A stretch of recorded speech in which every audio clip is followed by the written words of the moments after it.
You, John Fitzgerald Kennedy, do solemnly swear.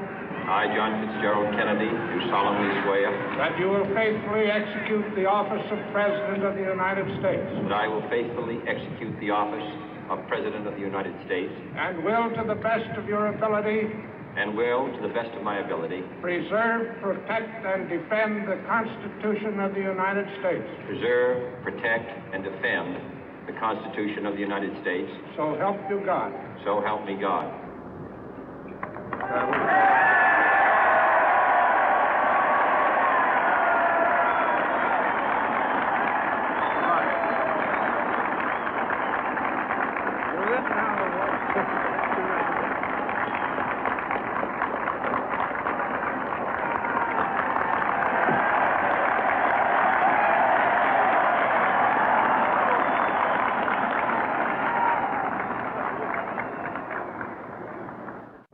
Vice President Johnson, Mr. Speaker, Mr. Chief Justice, President Eisenhower, Vice President Nixon, President Truman, Reverend clergy, fellow citizens.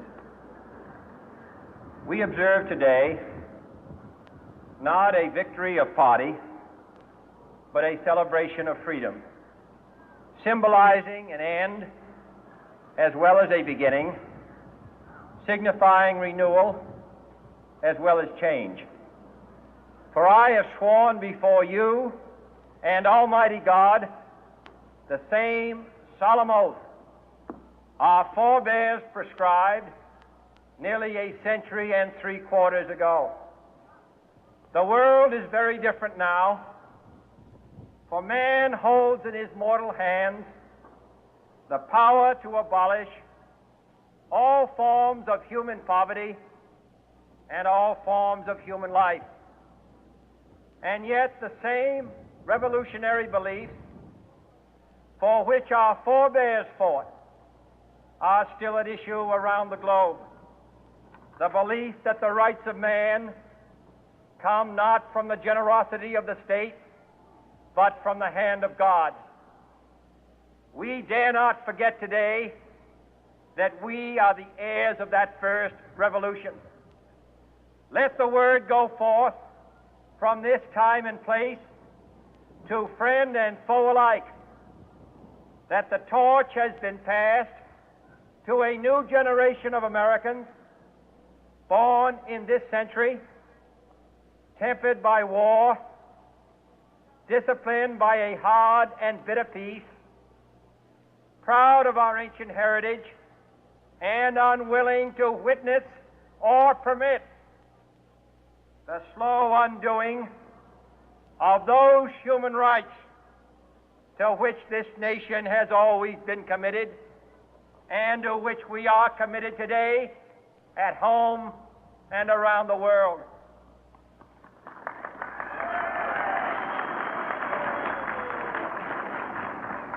Let every nation know, whether it wishes us well or ill, that we shall pay any price, bear any burden, meet any hardship, support any friend, oppose any foe to assure the survival and the success of liberty.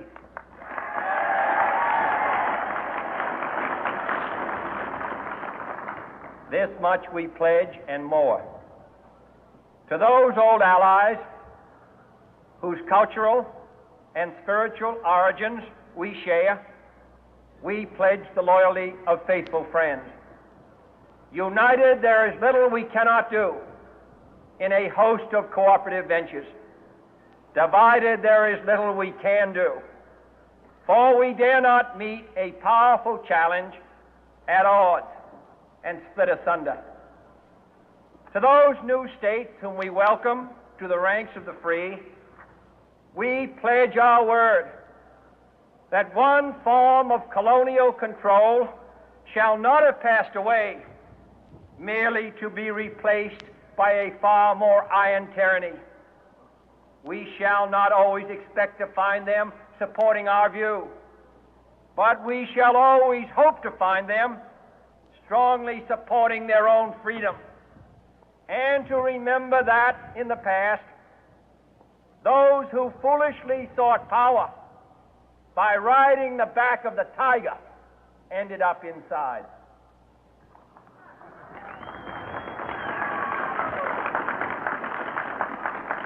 To those people in the huts and villages of half the globe struggling to break the bonds of mass misery, we pledge our best efforts to help them help themselves for whatever period is required, not because the communists may be doing it, not because we seek their votes, but because it is right.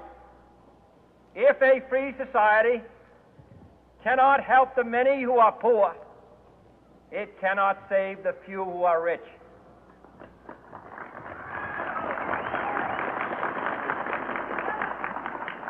To our sister republics south of our border, we offer a special pledge to convert our good words into good deeds, in a new alliance for progress, to assist free men and free governments in casting off the chains of poverty.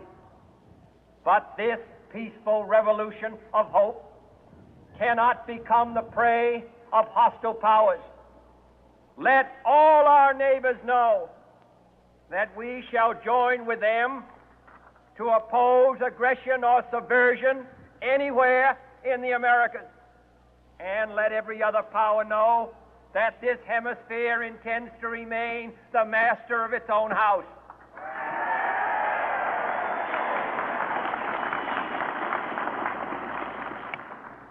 To that World Assembly of Sovereign States, the United Nations, our last best hope, in an age where the instruments of war have far outpaced the instruments of peace, we renew our pledge of support to prevent it from becoming merely a forum for invective, to strengthen its shield of the new and the weak, and to enlarge the area in which its writ may run. Finally, to those nations who would make themselves our adversary, we offer not a pledge, but a request that both sides begin anew the quest for peace.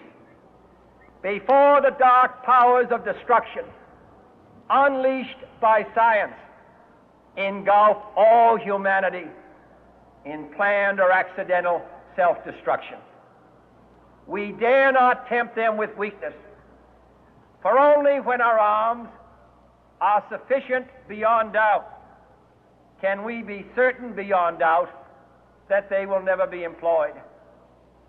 But neither can two great and powerful groups of nations take comfort from our present course, both sides overburdened by the cost of modern weapons, both rightly alarmed by the steady spread of the deadly atom, yet both racing to alter that uncertain balance of terror that stays the hand of mankind's final war. So let us begin anew, remembering on both sides that civility is not a sign of weakness, and sincerity is always subject to proof. Let us never negotiate out of fear, but let us never fear to negotiate.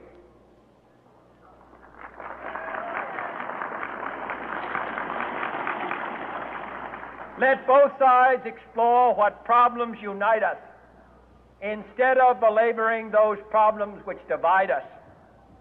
Let both sides, for the first time, formulate serious and precise proposals for the inspection and control of arms, and bring the absolute power to destroy other nations under the absolute control of all nations.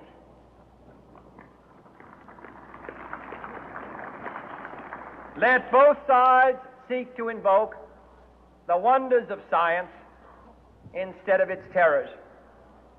Together, let us explore the stars, conquer the deserts, eradicate disease, tap the ocean depth, and encourage the arts and commerce.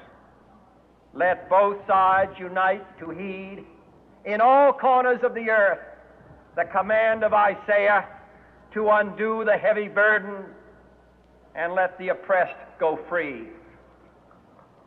And if a beachhead of cooperation may push back the jungle of suspicion, let both sides join in creating a new endeavor, not a new balance of power, but a new world of law, where the strong are just and the weak secure and the peace preserved. All this will not be finished in the first 100 days, nor will it be finished in the first 1,000 days, nor in the life of this administration, nor even perhaps in our lifetime on this planet. But let us begin.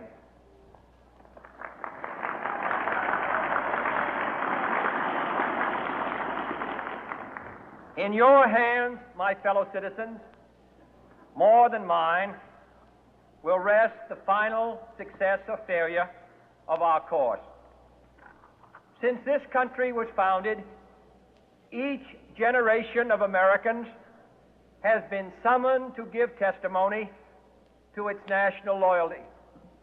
The graves of young Americans who answered the call to service surround the globe. Now the trumpet summons us again, not as a call to bear arms, though arms we need, not as a call to battle, though in battle we are, but a call to bear the burden of a long twilight struggle, year in and year out, rejoicing in hope, patient in tribulation, a struggle against the common enemies of man, tyranny, poverty, disease, and war itself. Can we forge against these enemies a grand and global alliance, north and south, east and west, that can assure a more fruitful life for all mankind? Will you join in that historic effort?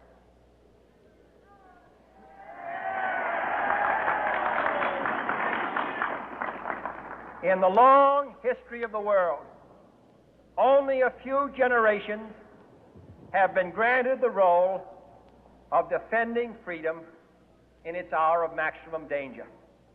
I do not shrink from this responsibility. I welcome it.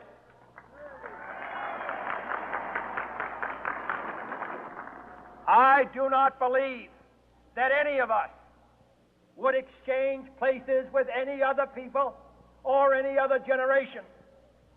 The energy, the faith, the devotion which we bring to this endeavor will light our country and all who serve it. And the glow from that fire can truly light the world. And so, my fellow Americans, ask not what your country can do for you. Ask what you can do for your country.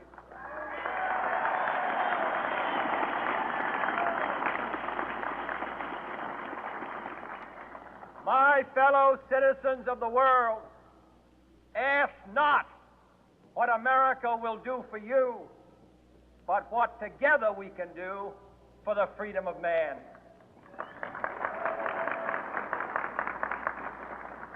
Finally, whether you are citizens of America or citizens of the world, ask of us here the same high standards of strength and sacrifice which we ask of you. With a good conscience, our only sure reward, with history the final judge of our deeds, let us go forth to lead the land we love, asking His blessing and His help, but knowing that here on earth, God's work must truly be our own.